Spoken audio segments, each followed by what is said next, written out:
Hi అండి. ఈరోజు వీడియోలో ఫెస్టివల్‌కి ప్రసాదంగా పెట్టే పూర్ణం బూరెలు ఎలా చేయాలో చూద్దాం. ఓ కుక్కర్ తీసుకోండి. 2 గ్లాసులు శనగపప్పుని తీసుకొని 2 సార్లు కడుక్కున్నాక 4 గ్లాసులు వాటర్ వేసి మూత పెట్టి మీడియం మంటలో పప్పుని బాగా ఉడకనివ్వండి. చల్లారినాక పప్పు కొడుకుతో బాగా కలుపుకోండి.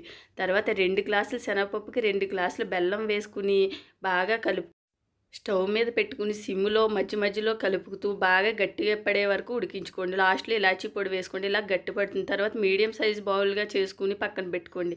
గ్లాస్ మినపప్పుకి 2 గ్లాసులు బియ్యం వేసి 8 గంటలు నానబెట్టుకున్న గ్రైండర్‌లో వేసి సరిపడా సాల్ట్ వేసి ప్రసాదాలకి ఎప్పుడైనా కొద్దిగా బెల్లం పొడి వేస్తే మంచి కలర్ వస్తాయి, టేస్ట్ బాగుంటాయి. వీడియోలో చూపించిన విధంగా డీప్ ఫ్రైకి సరిపడా ఆయిల్ పెట్టి ఆయిల్ బాగా వేడెక్కినాక మాత్రమే ఈ బూరెలను ఇందులో వేసుకుని 2 సైడ్లు కాల్చుకోండి.